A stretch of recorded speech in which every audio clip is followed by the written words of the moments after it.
Hello and welcome to another episode of Atlanta Film and TV's Conversations with Atlanta's Movers and Shakers. I am your host, Mandisa Johnson. Today we are having a conversation with entertainment lawyer Charles Bowen. Bo comes from a long line of entertainers, singers, and performers, ranging from Broadway actors to silent film stars. Growing up in theater, Growing up in a theater environment and being a veteran of the stage himself inspired a deep love of all things artistic and creative that has shaped and guided Bo's career and his unique approach to the practice of law. Hi, Bo. How are you today? I'm doing great. How are you doing? I'm good. I'm good. Thank you for joining us.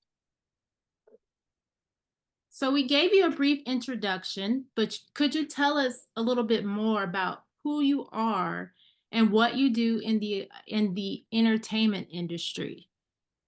Sure, absolutely. Well, as you said, my name is Charles Bowen, but everyone who knows me has called me Bo since the day I was born.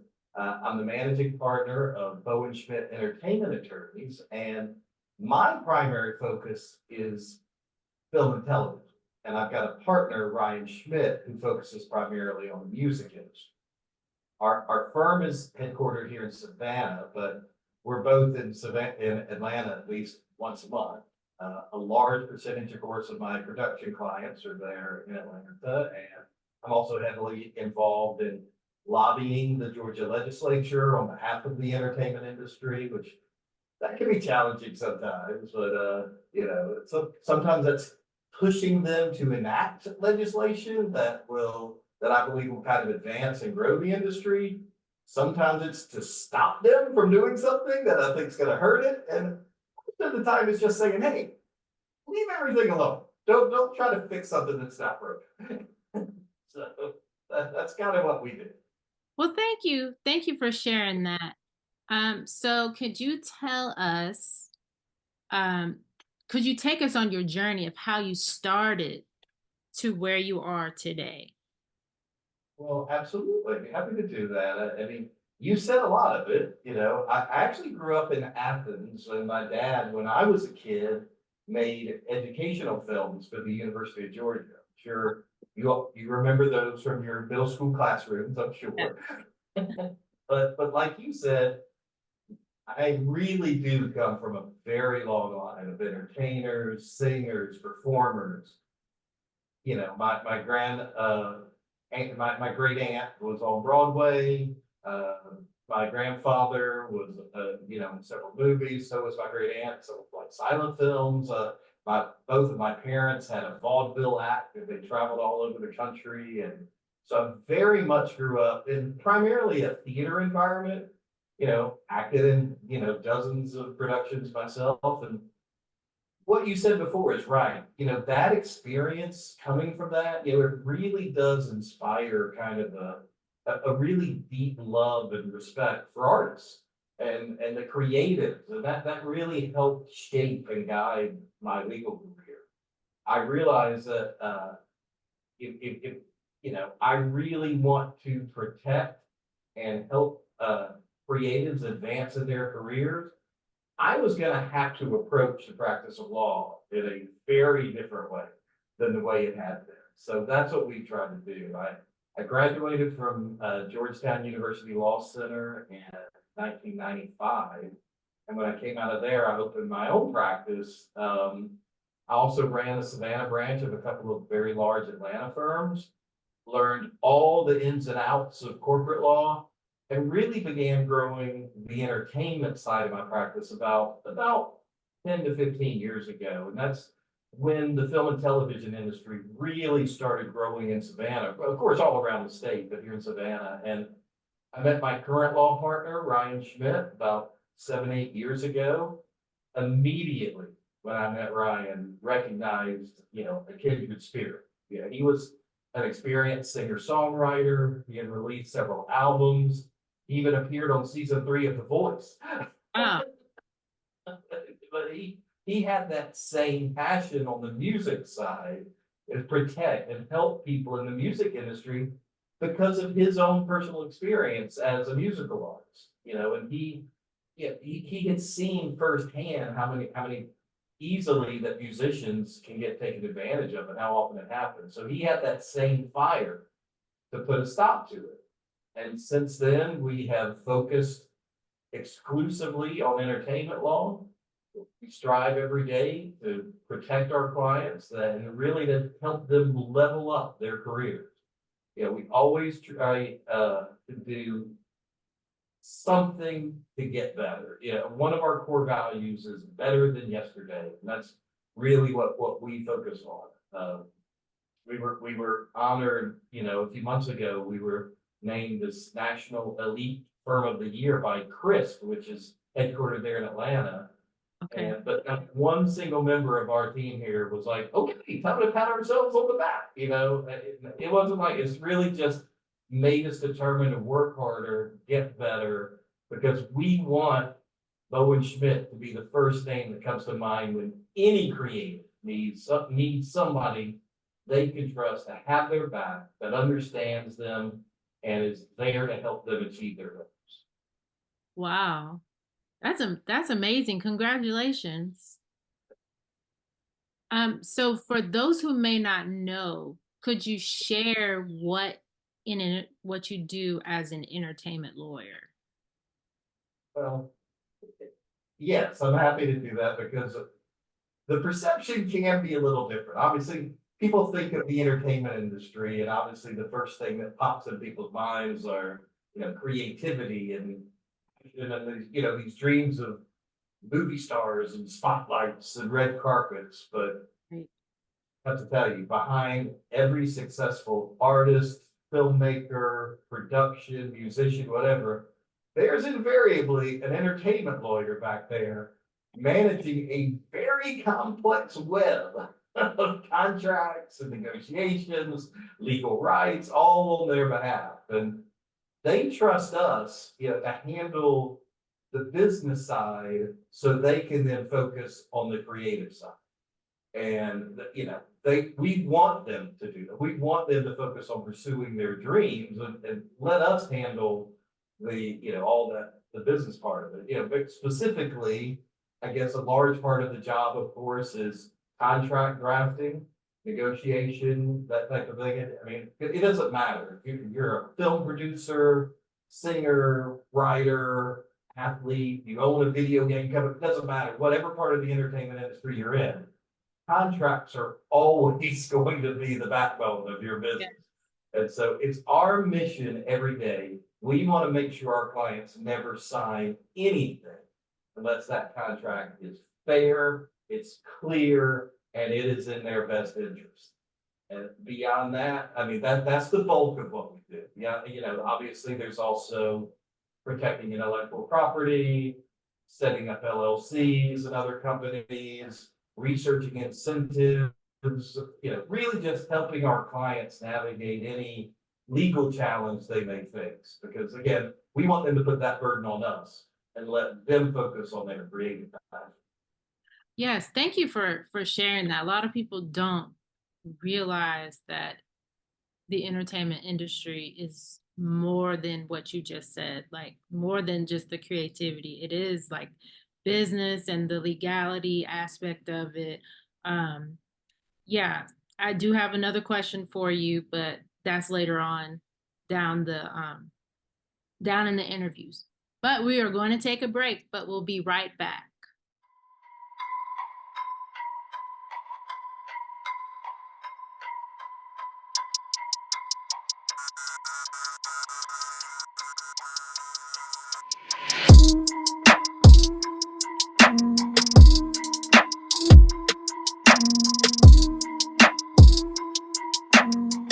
Guys, stop!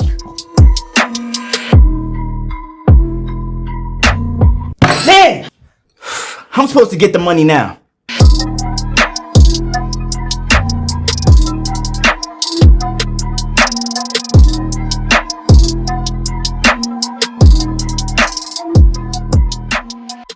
I told you. I always told you. I'm getting you back. Trust that. Trust it.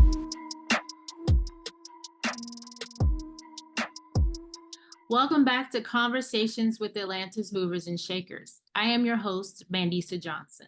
Today we are having a conversation with entertainment attorney Charles Bowen.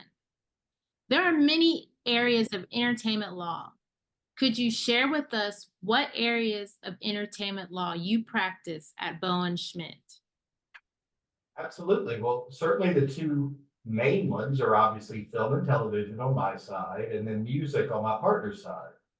But Georgia's creative economy, it extends far beyond music, film, and television. Oh, yes. Any given time, we may be working with athletes, gaming and esports individuals or industries, influencers, people involved in theater, like writers, choreographers, directors, actors.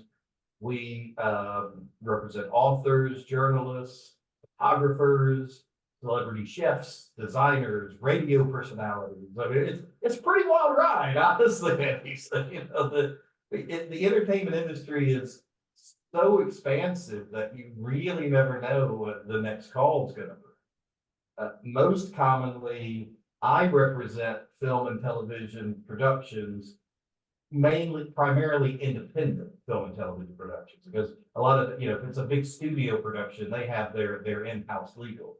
But, if independent productions, producers, production companies, when someone wants to get their film made independently, no matter where they are in the process, that's when I can, step in on the production legal side and make sure everything's covered, handled properly, and run smoothly. My partner Ryan, on the other hand, he most commonly actually represents the musical artists themselves. So he makes sure things like that they're properly registered and set up to collect all their royalties and other money to which they're entitled. He reviews any deals they're offered and just really goes out of his way to make sure they're treated fairly. Thank you. Thank you for sharing that. So for those who may not know, how does an entertainment lawyer differ from an agent or a manager? I am honestly very happy you asked that question because I get that all the time. One, the primary difference is we handle legal matters. Mhm. Agents, managers, on the other hand, they go out and pitch their clients and they try to find them opportunities. They send actors or singers or whoever to auditions or provide samples of their work to networks or movies or record labels to try to find them opportunities. We don't really do that.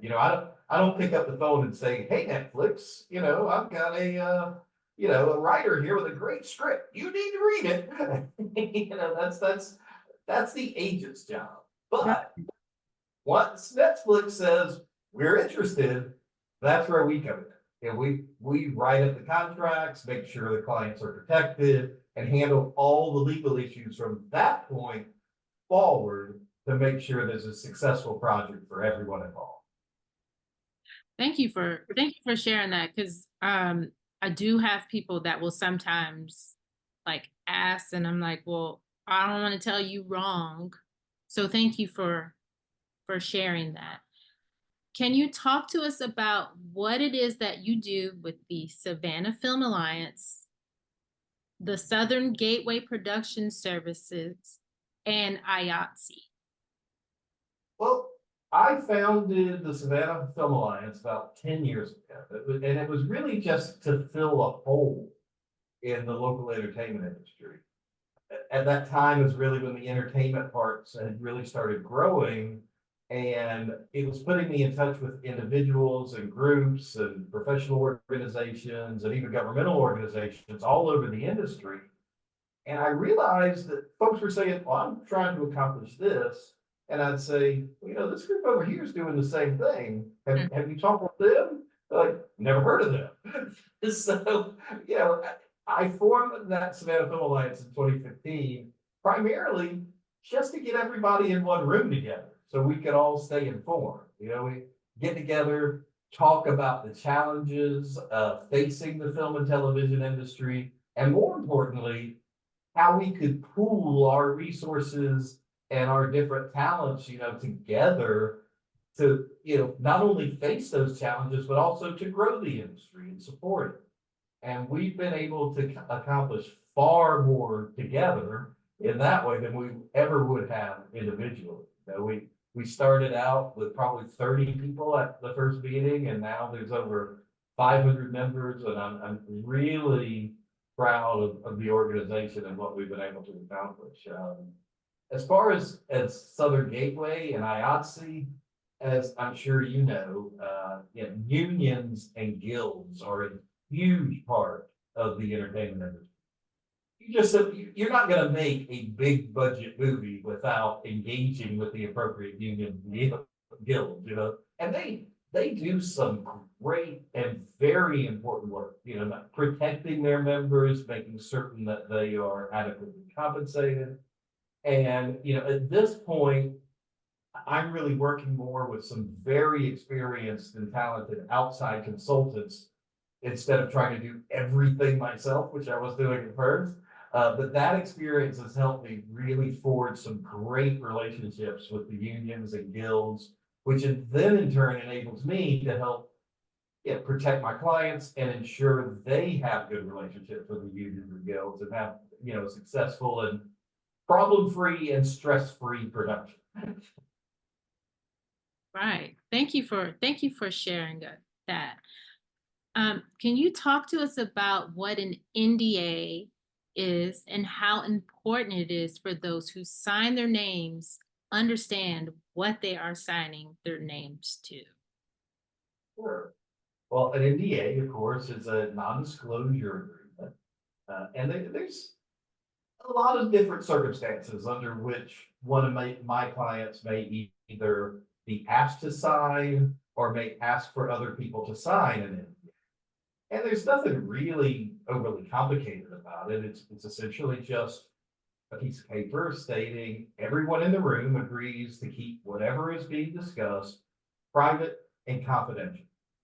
If you do get asked to sign one, you have to read it carefully because it can also set out some pretty strict penalties if you don't keep the information discussed private and confidential.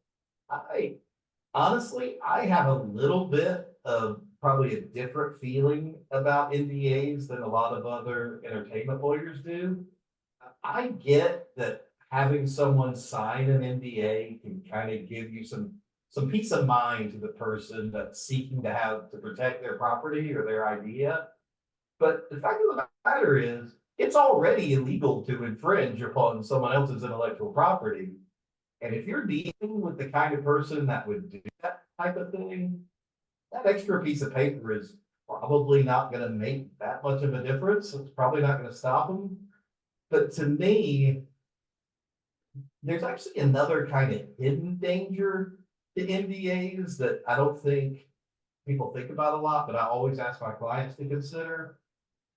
Very well, the entertainment industry is very much built on relationships. Yes. It's why it's so crucial. You got to work hard. You got to treat other people with respect. Just be friendly. It's been said, if you're going to pitch your idea to a potential investor, but you insist that they must first sign an NDA, what is that very first message that you're sending? You're essentially telling that other person, I trust you. Right. Yeah. So in certain circumstances, you're not really getting any more protections than you already have. But I've actually found it can sometimes be counterproductive to building a great, positive, trusting relationship from the very beginning. So that's just a factor I ask people to consider. Thank you for sharing that as well, because there's a lot of people that just don't know or don't understand and will, I get what you're saying, and I agree with you on the whole building relationships, and because we really like to do that and networking. But I agree with you where you said if you're giving somebody an NDA, you're not trusting. Because I was thinking the whole time that, you don't trust the people. But if you build a relationship with somebody, you don't necessarily have to give them that NDA, because, that trust has, grown with them. I do have an animation that I wrote, and I gave it to a local producer here, Autumn Bailey, and I let her read it. We've built a very trustworthy relationship over the past years, and I trusted her enough to get it into the right people's hands. So thank you so much for sharing that, because there's a lot of people who may or may not know. What piece of advice would you have for someone looking to become an entertainment lawyer? I think that I would probably start with the same advice I'd give someone looking to become any type of lawyer, or really getting involved in any type of business at all, which is you have to have the passion for it. And Mm-hmm. if you don't, you're going to be doing both yourself and your clients a huge disservice. If someone decides they want to start a new business of any kind because they think, you know what, I can make some good money doing this, rather than because it moves them or they have, that passion and zeal for it. The fact of the matter is, it shows, and it's off-putting. And that person is never going to be successful. So you've got to have that passion. But if you do have that and you want to pursue entertainment law, the next advice I would give you is to learn from the ground up. Learn everything you can first about just general corporate and business law, because you have to have that solid foundation first. Then look for opportunities on the entertainment side. Yeah, I agree with that passion. I love how, your story about how you were immersed into, entertainment, and then got into it. There's a lot of people, they think that, oh, I'm gonna make a lot of money here, but it's good to have that experience and that passion first. Um, so we like to ask all our Atlanta Movers and Shakers GEMS, which stands for Great Educational Moments with Movers and Shakers. Do you have any gems you would like to share with our readers and viewers? It's tough to narrow down because I kind of feel like my life has been nothing but educational moments. But I can tell you three things like that I kind of model my own practice in business on. Three things that I tell my clients are crucially important to achieve success, no matter the industry they're in. The first is, yes, be familiar with all industry standards, no matter what you do, but don't be satisfied with them. Our goal with every single deal we make is to push forward and to create new industry standards when it comes to the protection of our clients and of creators. Second, a thing that I have learned, I think, over just some 30 years of practicing law is understand your client's fears and anxieties. Take the time to understand what it is, empathize with them, and do whatever it takes to make them feel better, to assuage them. Because in our situation, for example, let's say someone's calling a lawyer for the first time ever. They're new to the industry. It is not unusual for people that first time they ever call a lawyer to feel very nervous or uncomfortable with that, situation. And whether they may be concerned about the cost, and admittedly, there are some lawyers that are very expensive, or it may be, maybe they're nervous, they're not going to know what to say. They think they're going to deal with, this dry intellectual with whom they cannot relate, that kind of thing. So we always try to really go out of our way to make people feel comfortable, to make them feel heard, protected, cared about. We want every person that calls us to get off that phone feeling so happy and so relieved that they called us. And I think that is a very worthy goal, no matter what your profession. And finally, this is the best educational advice I think I can give it, which is and this is a recent kind of aha moment. Okay. And that is, I realized you can't try to predict or focus on how things are going to change. Okay.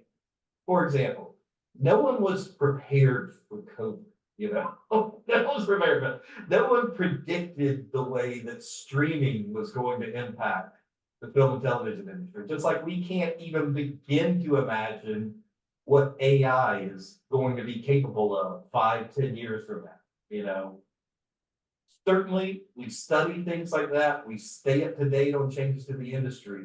But what I have learned is that it is far more productive and effective to focus on the things that you know are never going to change.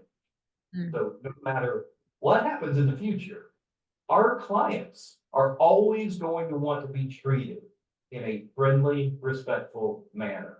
They are always going to appreciate an attorney that works hard for them, that gets them good results. You know, they're always going to be appreciate a lawyer who is immediately responsive to their needs and calls them back, for example. So we work every day on perfecting those things that we know are never going to change. And I assure you, you start focusing on those things, that will revolutionize your business. Thank you. I needed that for myself too. Do you have anything else you would like to share? I just want to say, you know, the business has been, and not just in Georgia, but around the country, a little slow lately. And, you know, there's been, you know, several factors for that. And I know there are people that are getting discouraged, but I would just want to tell everyone out there, you know, it's going to turn around. It always has. This has always been a cyclical business. And if there's ever anything we can do to help, let us know, because we love seeing people pursue their passions. Thank you. And that leads me to my last question. How can people connect with you? We are on the internet. Certainly we have our website, bowenschmidt.com. Schmidt is Bowen is Bowen and Schmidt is Schmidt. You just Google me, Bo Bowen or Charles Bowen or Ryan Schmidt, and find us. We've got our email, phone number, everything on there. And like I said, we are always happy to talk to folks that are, you know, looking to do any kind of production, musicians, anyone involved in the entertainment industry. We will always take time to listen and see if there's any way we can help. Thank you so much for answering a few questions for us. Thank you for joining us. Be sure to stay tuned for more conversations with Atlanta's Movers and Shakers, and be sure to follow us on Instagram at Atlanta Film and TV.